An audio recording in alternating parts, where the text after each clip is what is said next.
नमस्कार दोस्तों, जय जोहार। मैं कौशल तिवारी और बिहनिया संझा में आपका स्वागत है। नेशनल टेस्टिंग एजेंसी एनटीए ने अपनी गलती सुप्रीम कोर्ट में मान ली है, लेकिन उससे पहले न तो नीट की परीक्षाओं में घपले घोटाले की बात को एनटीए स्वीकार करने को तैयार थी और न ही अब तक शिक्षा मंत्री धर्मेंद्र प्रधान ही इसे स्वीकार करने को तैयार है। कई तरह की खबरें आप लोगों के बीच आ रही होगी, जिसमें युवाओं के प्रदर्शन यानी जो नीट में परीक्षा दिए हैं उनके प्रदर्शन, तो कृपांक को लेकर सवाल, घपले घोटाले को लेकर सवाल, कोचिंग सेंटरों की मिली भगत और सारे इस खेल के तार यदि गुजरात से जुड़े हैं तो फिर इस मामले में क्या देश के प्रधानमंत्री नरेंद्र मोदी को क्लीन चिट दिया जा सकता है? यह सबसे बड़ा सवाल है। हम विस्तार से बताएंगे, आप लोगों की जानकारी में होगी कि किस किस तरह के घपले हुए। उससे पहले हम बता देते हैं कि नीट परीक्षा के जरिए युवाओं का सपना होता है डॉक्टर बनने का, और इसके लिए वे एक ही साल नहीं, कई छात्र तो 2-2, 3-3 साल अपनी पढ़ाई ड्रॉप करके, डिग्री वाली पढ़ाई ड्रॉप करके तैयारी करते हैं। खाना पीना, शौक, सब कुछ तिलांजलि दे देते हैं। उनका सपना किस तरीके से चकनाचूर कर दिया इस नेशनल टेस्टिंग एजेंसी ने यानी एनटीए ने। ये अलग बात हो सकती है कि जब आप धर्मेंद्र प्रधान के वेबसाइट में जाएंगे तो आपको शिक्षा से संबंधित कुछ भी नहीं मिलेगा, केवल मोदी भक्ति या मोदी के गुण गाते उनके पोस्ट दिखाई देंगे। लेकिन इस पूरे घपले घोटाले की जड़ कहां है? इस पूरे घपले घोटाले की जड़ है इसकी फीस, सरकारी कॉलेजों में फीस, सरकारी मेडिकल कॉलेजों में फीस।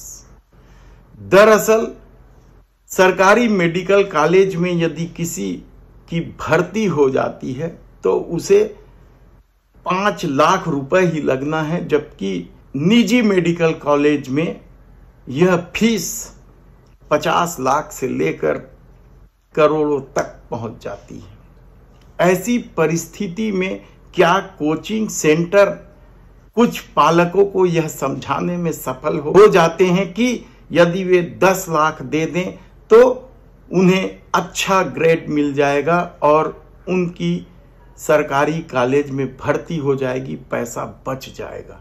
एक खेल तो यह भी है। दूसरी बात यह है कि मेडिकल की सीट बहुत ही कम है, यानी लाखों बच्चे परीक्षा देते हैं, उसमें से कुछ बच्चों का ही चयन होता है। बाकी बच्चे एग्जाम पास होने के बाद भी डॉक्टर नहीं बन पाते हैं या दूसरे कॉलेजों में एडमिशन लेने को मजबूर हो जाते हैं, यानी सरकार के पास व्यवस्था नहीं है। और इस कमजोरी को छुपाने के लिए ही परीक्षाओं का आयोजन किया जाता है। आप यकीन करेंगे कि इस बार जितने विद्यार्थी परीक्षा में बैठे थे उसमें से 12 लाख से अधिक बच्चे पास होने के बाद भी डॉक्टर नहीं बन पाएंगे, क्योंकि उनका जो रैंक है वह सरकारी कॉलेजों में भर्ती की इजाजत नहीं देता और निजी कॉलेजों के लिए उनके पास फीस नहीं।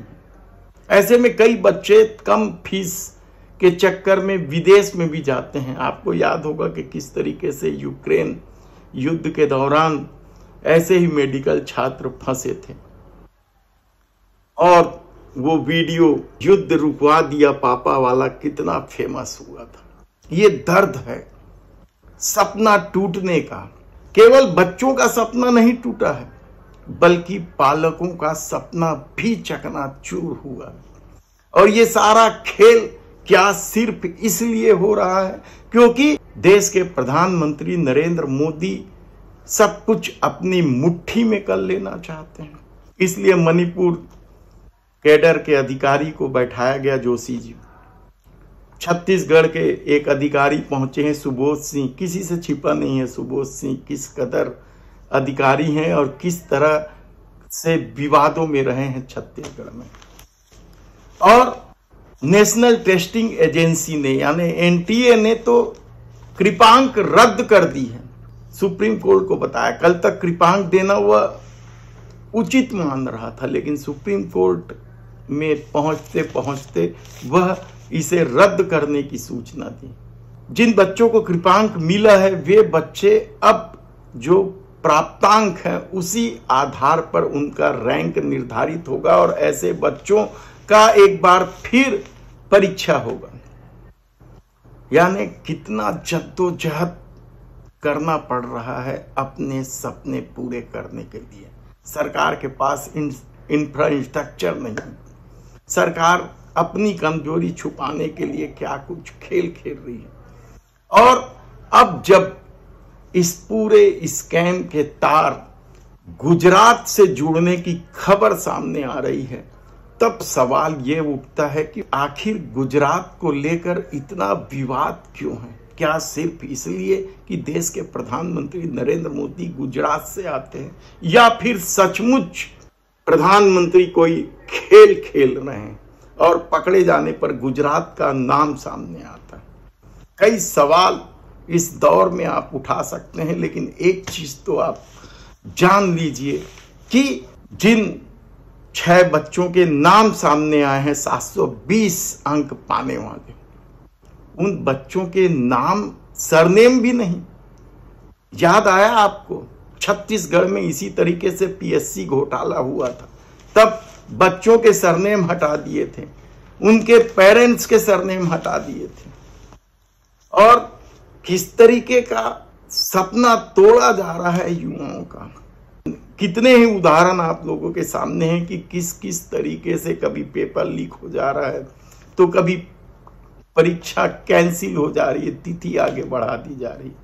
तो अग्निवीर के नाम से युवाओं को छलने का खेल भी तो हुआ है। अब जब दबाव बढ़ रहा है, यानी पूरे लोकसभा चुनाव के दौरान यह मुद्दा हावी होने लगा, तब अब नई सरकार कह रही है कि इस पर समीक्षा करेंगे।